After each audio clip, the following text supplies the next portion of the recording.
அனைவருக்கும் இனிய வணக்கம். நான் உங்கள் மதுரை ராமகிருஷ்ணன். இந்த உலகம் ரொம்ப ஆச்சரியமானதுங்க. நெருநல் ஒருவன் என்றில்லை என்னும் பெருமை உடைத்ததாம் உலகுன்னு வள்ளுவர். என்ன தெரியுமா அர்த்தம்? நேற்றுக்கு இருந்தவன் இன்னைக்கு இல்லையப்பான்னு சார். ஒன்று இன்னொன்னோட கலந்து மூன்றாவதாக ஒன்றை உருவாக்கும். இதுதான் இந்த உலகத்தினுடைய ஆச்சரியமே. ஹைட்ரஜன் ஆக்சிஜனோட சேர்ந்து தண்ணீரை உருவாக்கும். ஒரு பட்டாம்பூச்சியினுடைய சிறகடிப்பு ஒரு சுனாமியை கொண்டு வரும்னு தசாவதாரம் படத்தில் சொல்லியிருப்பாங்க. ஏதோ ஒரு வகையில் ஒன்று இன்னொன்றோடு சேர்ந்து மூன்றாவதாக உருவாக்கும். நம்ம பேசக்கூடிய வார்த்தைகள், நம்ம பேசக்கூடிய சொற்கள், நம்மளுடைய எண்ணங்கள், நம்மளுடைய செயல்கள் ஏதோ ஒரு வகையில் இந்த உலகத்தில் மாற்றத்தை உருவாக்கி கொண்டே இருக்கிறது. ஒரு கதை, ஒரு கவிதை, ஒரு புத்தகம், ஒரு வாசகம், ஒரு சினிமா, ஒரு பாடல், ஒரு பாடலின் வரிகள் ஏதோ ஒரு வகையில் இங்கே இருக்கக்கூடிய மனிதர்களினுடைய மனதை மாற்றுகிறது. அந்த மனிதர்களினுடைய மனம் மாறும்போது அவர்களுடைய வாழ்க்கை மாறுகிறது. அந்த வாழ்க்கை மாறும்போது அவர்களுடைய செயல்கள் மாறுகிறது. ஒரு சின்ன ஒரு விதை வாழ்க்கையை மாற்றும் சார். அது எப்படிங்க வாழ்க்கையை மாற்ற முடியும்னா, நாரதர் கதை ஒன்று சொல்லுவாங்க பாகவதத்தில். நாரதர் நடந்து போயிட்டு இருக்கிறப்போ ஒரு பெரிய அறிவாளி, ஒரு வேத விற்பனர், அவர் கேட்குறாரு, எங்கே போறீங்கன்னு. நாரதரை பார்த்து கேட்டாரா, எங்கே போறீங்கன்னு. நான் நாராயணனை பார்க்க போகிறேன், கடவுளை பார்க்க போகிறேன், போகிறதுக்காக அப்படி போயிட்டு இருக்கேன். நான் திரிலோக சஞ்சாரி, 3 உலகத்தில் இருப்பேன். அப்படியே நாராயணனை பார்க்க போகிறதுனால அப்படி போகிற வழியில் நீங்கள் இருந்தீங்க. அப்போ இந்த வேத விற்பனர் கேட்குறாரு, வேதம் படித்தவர், மிகப்பெரிய ஒரு அறிவாளி, அவர் கேட்குறாரு, எனக்கு எப்போ முக்தின்னு கேட்டு வந்து சொல்லுங்கள். கடவுளை பார்க்க போகிறீங்கல்ல, எனக்கு எப்போ முக்தின்னு கேட்டு வந்து சொல்லுங்கள். சரின்ட்டார். திரும்ப நடந்து போகிறார். அந்த பக்கமாக ஒரு செருப்பு தைக்கும் தொழிலாளி, அங்கே செருப்பு தைச்சிட்டு இருக்காரு, ஒரு சாதாரண ஏழை தொழிலாளி. அவர் வணங்குறாரு. நாரதர் பார்த்தோன்னே வணங்கினார். எங்கே போகிறீங்க என்ன? நான் நாராயணனை பார்க்க போகிறேன், கடவுளை பார்க்க போகிறேன்.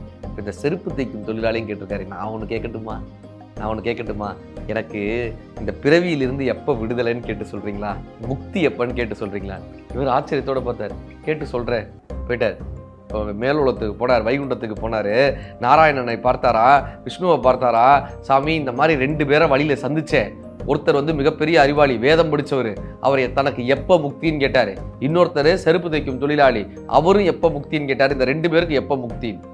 இப்போ நாராயணன் யோசிச்சுட்டு சொன்னார், அந்த செருப்பு தைக்கக்கூடிய தொழிலாளியை பார்த்தேன்ல, அவனுக்கு உடனே முக்தி கிடைக்கும். இந்த பிறவி தான் அவருக்கு கடைசி பிறவி, உடனே முக்தி கிடைக்கும். இந்த அறிவாளியான ஒரு மனுஷனை பார்த்தேன்ல, வேதம் படித்தவரை பார்த்தேன்ல, ரொம்ப அறிவாளியான மனுஷனை பார்த்தேன்ல, அவருக்கு இன்னும் ஒரு 7-8 பிறவி இருக்குது, அவர் முக்தி அடையிறதுக்கு இன்னும் கொஞ்சம் நாள் ஆகும்னு போய் சொல்லுங்க. இவர் கேட்டிருக்காரு, எப்படிங்க, அவரு அவ்வளோ படித்தவர், அவருக்கு ஏன் முக்தி 7-8 பிறவி ஆகுன்றீங்க, இவரை ஏன் உடனே முக்தி அடையின்றீங்க? நீ போய் பாருப்பா, தெரியும்.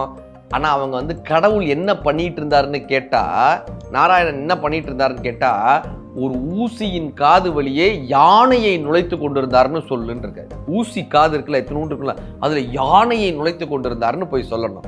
சரின்ட்டார். இப்போ வேதம் படித்தவர், அந்த மிகப்பெரிய அறிவாளி, அவரை சந்திக்கிறார். அவர் கேட்டாரா, எனக்கு எப்போ முக்தி கிடைக்கும்னு நீங்கள் கேட்டிங்களா? கேட்டேப்பா. என்னாச்சு? இப்போதைக்கு கிடைக்காதான், உனக்கு ஒரு 7-8 பிறவி ஆகும்ட்டார். 7-8 பிறவி ஆகும். கடவுள் அப்போ நீ என்ன பண்ணிட்டு இருந்தாரு? அவர் கேட்குறாரு, கடவுள் அப்போ என்ன பண்ணிட்டு இருந்தாரு? நீங்கள் பார்க்க போனீங்களா, கடவுள் என்ன பண்ணிட்டு இருந்தாரு? ஊசியினுடைய காது வழியா யானையை நுழைச்சிக்கிட்டு இருந்தார். இப்போ அவர் பார்த்தார், ஊசி காது வழியா கடவுள் யானையை நுழைச்சிக்கிட்டு இருந்தாரா? எனக்கு 7-8 பிறவி ஆகுனாரா முக்தி அடையாது? பொய் சொல்லாதையா, நீ போய் கடவுளை பார்த்தியா, நீ போய் நாராயணனை பார்த்தியா, பொய் சொல்லாதையா திட்டி அனுப்பி விட்டார். இவர் கோச்சிக்கிட்டே போறார், ஏயா உனக்கு பார்த்து கேட்டு சொன்னேன் பாரு, என்னைய சொல்லணும்னு நாரதர் கோச்சிக்கிட்டே போறார். அந்த பக்கம் அந்த செருப்பு தைக்கும் தொழிலாளி இருந்தார். அவரை பார்த்தோன்னே அவர் கேட்டாரா, எனக்கு எப்போ முக்தி கிடைக்கும்னு சொன்னா, உடனே முக்தி கிடைக்கும்னு சொன்னாருப்பா. நீங்க பார்க்கும்போது கடவுள் என்ன பண்ணிட்டு இருந்தாரு? ஊசியுடைய காது வழியா யானையை நுழைச்சிக்கிட்டு இருந்தார். அப்படியா? ரொம்ப சந்தோஷங்க இருக்கு. இவர் ஆச்சரியத்தோட நாரதர் கேட்டார், ஏன்பா நான் ஒன்று சொல்கிறேன், அப்படியே நம்புற, கேள்வி கேட்காம அப்படியே நம்புற, ஊசி காது வழியா யானையை நுழைக்க முடியுமான்னு. அந்த செருப்பு தைக்கும் தொழிலாளி சொன்னாராம், கடவுள் நினைச்சா எதுவும் முடியுங்க, இந்த இயற்கை நினைச்சா எதுவும் முடியுங்க, நாராயணன் நினைச்சா எதுவும் முடியுங்க, ஊசியின் காது வழியா யானை என்ன எதுவும் முடியுங்க. இப்போ நாரதர் கேட்காரு, எப்படி இதை நம்புறேன்? உடனே அவர் சொன்னார், அவர் ஒரு ஆலமரத்துக்கு கீழே செருப்பு தைக்கிற கடையை போட்டிருந்தவர். இந்த ஆலமர விதையை எடுத்து காட்டுறாரு, கீழே விழுந்த ஆலமர விதையை எடுத்து காட்டுறாரு.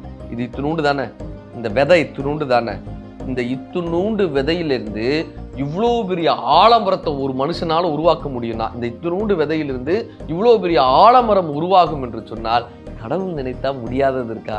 ஊசியின் காது வழியா யானை என்ன இந்த உலகத்தையே ஒரு ஆள நுழைக்க முடியுங்க? ஒரு விதையிலிருந்து ஒரு ஆலமரம் முளைக்கிறதுன்னு ஆச்சரியத்தோட கேட்டாராம். இந்த உலகம் அப்படிதாங்க ஆச்சரியமே. ஒன்றிலிருந்து இன்னொன்று எப்படி வரும்னே நமக்கு தெரியாது. இத்தினூண்ட விதைக்குள்ளற ஒரு ஆலமரம் ஒளிஞ்சிருக்கே. சாதாரண ஒரு வாயுவுக்குள் நம்மளுடைய வாழ்க்கை அடங்கியிருக்கே. ஒன்றிலிருந்து இன்னொன்று, ஒன்றிலிருந்து இன்னொன்று. அதனால தான் நம்ம பேசக்கூடிய வார்த்தைகள்லேருந்து செயல்கள்லேருந்து ரொம்ப ரொம்ப கவனமாக இருக்கும். அதாவது தஞ்சை பெரிய கோயில் சொல்கிறோம்ல, எவ்வளோ பிரம்மாண்டமான கோயில்னு சொல்கிறோம்ல, இந்த தஞ்சை பெரிய கோயில் வந்து இந்த கட்டிட ஆர்கிடெக்சர் இதை பார்த்து பிரமித்தவர்கள் இந்த துபாயில் இன்னைக்கு பாம் ஜுமேரான்னு ஒரு பெரிய விஷயம் பண்ணியிருக்காங்க. அவங்க சொல்கிறாங்க, நாங்கள் இந்த கட்டிடக்கலையை பார்த்து ஆச்சரியப்பட்டுருவோங்க. இப்போ இந்த தஞ்சை பெரிய கோயில் கட்டினார்ல, அவங்க யாரப்பா முன் மாதிரி எடுத்தாங்கன்னா கைலாசநாதர் கோயில்னு இருக்குது. காஞ்சிபுரத்தில் நீங்கள் போனீங்கன்னா கைலாசநாதர் கோயில்னு இருக்கும். அங்கே நீங்கள் ஒரு கல்லை சாதாரணமாக ஒரு கல்லை பார்த்துட முடியாது. எல்லா கல்லுலேயும் சிற்ப வேலைப்பாடு இருக்கும். எல்லா கல்லும் அற்புதமாக இருக்கும். எல்லா கல்லும் அவ்வளவு பிரமிப்பாக இருக்கும். காஞ்சிபுரம் கைலாசநாதர் கோயிலை முன்மாதிரியாக தஞ்சை பெரிய கோயில் வந்திருக்கு. தஞ்சை பெரிய கோயிலை முன்மாதிரியாக எடுத்துக்கொண்டு எத்தனையோ விஷயங்கள் பண்ணியிருக்காங்க. இந்த கட்டிடக்கலையை பார்த்து ஆச்சரியப்பட்டவர்கள் எத்தனையோ பேர் இருந்திருக்காங்க. இன்றைக்கு உலக நாடுகள் எல்லாம் இதே போல பார்த்து ஆச்சரியப்பட்டு ஒன்றிலிருந்து ஒன்று, ஒன்றிலிருந்து ஒன்றுன்னு அதை தொடங்கியிருக்காங்களே, அதை கட்டியிருக்காங்களே. சார், கோயம்புத்தூரை சேர்ந்த இளைஞன் மணிகண்டன்றவர் கோயம்புத்தூர்ல அவர் சொல்றாரு, இந்த நீர்நிலைகளை அப்படி பாதுகாக்கிறார். நீர்நிலைகளை தூர்வாடுறதுலேருந்து ரொம்ப சாக்கடையாக மாறிப்போன நீர்நிலைகளை கிட்டத்தட்ட 9 குளங்கள் 14 ஏரிகள்னு தூர்வாரி இருக்காரு. எப்படி தெரியுமா? ஃபேஸ்புக்கில் இன்ஸ்டாகிராமில் இந்த ஏரிகளை பற்றி ஒரு புகைப்படம் தான், வெறும் புகைப்படம் தான். இதை பார்க்கக்கூடியவங்க அத்தனை பேர் திரள்றாங்க. இவர் சொல்றாரு, எல்லாருக்குமே இந்த சமூகத்துக்கு ஏதோ ஒரு வகையில் பயன்படணும்னு தோணுது. கோஆர்டினேட் பண்ணுறதுக்கு ஆள் இல்லாமல் இருந்துச்சு, நான் மாற்றினேங்க. இந்த சமூக வலைதளத்தின் மூலமாக ஒரு ஏரியை தூர்வார முடிஞ்சிருக்கே. இப்போ நீங்கள் சாதாரணமாக இந்த ஃபோட்டோ எடுக்கிறதுனால என்னப்பா ஆக போகுதுன்னு எல்லாரும் கேட்பாங்க. நீ போய் ஒவ்வொரு ஏரியா ஃபோட்டோ எடுக்கிறியப்பா, இந்த ஃபோட்டோ எடுக்கிறதுனால என்ன ஆக போகுதுன்னு கேட்டாங்க. இந்த ஃபோட்டோ எடுக்கிறது மூலமாக தான் நான் அதை ஃபேஸ்புக்கில் போட்டேன். இந்த ஃபேஸ்புக்கில் போட்டது மூலமாக தான் இத்தனை பேர் திரண்டாங்க. இத்தனை பேர் திரண்டதன் மூலமாக 9 குளங்கள் 14 ஏரிகள்னு அவங்களால தூர்வாரப்பட்டிருக்கு. சார், இப்போ கோயம்புத்தூரில் இருக்கக்கூடிய நொய்யல் ஆற்றை சீர்படுத்தக்கூடிய பணியாக ஒரு பெரிய இளைஞர் படையே சேர்ந்திருக்காங்க. இந்த மணிகண்டன்றவர் சாதாரணமாக அவருடைய செல்ஃபோனில் ஃபோட்டோ எடுக்கிறத தன்னுடைய வழக்கமாக வச்சுருந்து, சிதிலமடைந்த நீர்நிலைகளை ஒரு ஃபோட்டோ எடுக்கிறத தன்னுடைய வழக்கமாக வச்சுருந்து, தன்னுடைய முகப்புத்தகத்தில் தன்னுடைய சமூக வலைதளங்களில் அந்த ஃபோட்டோவை போடக்கூடிய சாதாரண செயல் இத்தனை நீர்நிலைகளை மீட்டெடுத்திருக்கிறது என்று சொன்னால், நம்ம செய்யக்கூடிய செயல்கள், நம்ம பேசக்கூடிய வார்த்தைகள் ஏதோ ஒரு வகையில் ஒருவரை இன்ஸ்பிரேஷனாக எடுத்துகிட்டு தான் சார் மாறும். இப்போ ஹிந்துஸ்தான் டைம்ஸ்னு ஒரு பத்திரிகை, ரஜினிகாந்த் அவர்களுடைய சூப்பர் ஸ்டார் ரஜினிகாந்த் அவர்களுடைய 50வது ஆண்டு விழாவை கொண்டாடுறாங்க. அவங்க என்ன தெரியுமா பண்ணாங்க? இந்துஸ்தான் டைம்ஸ்ன்றதை அப்படியே மாற்றி ரஜினி டைம்ஸ்னு போட்டாங்க. அவர் அப்படி பாராட்டி எழுதியிருந்தாங்க. இப்போ சூப்பர் ஸ்டார் அவர்கள் சொல்கிறாரு, என்னுடைய வெற்றிக்கு காரணம் நான் சினிமா கல்லூரியில் படிக்கும்போது, திரையுலக கல்லூரியில் படிக்கும்போது ஆசிரியராக இருந்த கோபாலின்றவரை நான் ஒரு இன்ஸ்பிரேஷனாக எடுத்துக்கிட்டேன். அதுக்கப்புறம் தமிழ் திரையுலகத்தில் எனக்கு மிகப்பெரிய தளத்தை ஏற்படுத்தி கொடுத்த என்னுடைய அன்புக்கே இயக்குனர் பாலச்சந்தர் அவர்கள் மூலமாகவும் கோபாலின்றவர்கள் மூலமாகத்தான் என்னுடைய இத்தனை நாள் பயணம் நடந்தது. இயக்குனர்கள் தான் என்னை இயக்கியதற்கு மிகப்பெரிய காரணம்ன்றார். நெல்சன் அவர்கள் மேடையில் பேசும்போது ஒரு முறை சொல்கிறாரு, நான் சும்மா சாதாரணமாக வந்துட்டு இருந்தேன், சார் உட்காந்துருந்தவர் திடீர்னு எந்திரிச்சு நின்னாரு. ஏதோ ஒரு 2-3 நாள் பார்த்தேன், அவருக்கு வேற ஏதோக்காக எந்திரிச்சு நிற்கிறான்னு பார்த்தா டேரக்டர் வராருன்றதுக்காக எந்திரிச்சு நின்னாருன்றது அப்புறம் தான் தெரிஞ்சது. ஒரு இயக்குனருக்கு அவ்வளோ பெரிய உச்ச நடிகர் இவ்வளோ பெரிய மரியாதை கொடுக்குறாரான்னு நான் ஆச்சரியப்பட்டேன்னு நெல்சன் அவர்கள் சொல்கிறார். ஒன்றிலிருந்து ஒன்னொன்று, ஒன்றிலிருந்து இன்னொன்று, இப்படி தாங்க இந்த உலகம் வந்து இயங்க தொடங்கும். சார், ராமாயணத்தில் ராமர் வில்ல உடைச்சிடுறார், சீத்தையை திருமணம் செய்யணும். இருந்தாலும் கூட ஜனகருக்கு தன்னுடைய பெண்ணை கொடுப்பதற்கு மனம் இல்லையா. ஏன்னா ராமருடைய அப்பா தசரதர், அவருக்கு 60,000 மனைவிகள். இந்த அவருடைய மகனும் இப்படி இருந்து விடுவானோ அப்படின்னு அவருக்கு மிகப்பெரிய பயம். யாருக்கு? ஜனகருக்கு. கூட வந்த விஸ்வாமித்திரர், அந்த விஸ்வாமித்திரன்ற குரு சொல்கிறாரு ஜனகர்கிட்ட, ஜனகரை, நீங்கள் ராமனுடைய அப்பாவை தான் பார்க்குறீங்க, ஆனால் இந்த ராமன் யாரால் வளர்க்கப்பட்டவன் தெரியுமா? வசிஷ்டரால் வளர்க்கப்பட்டவன். வசிஷ்டர்ன்ற குருவால் வளர்க்கப்பட்டவன், அவரிடமிருந்து வந்தவன், அவருடைய வழியின் மூலமாக வந்தவன்.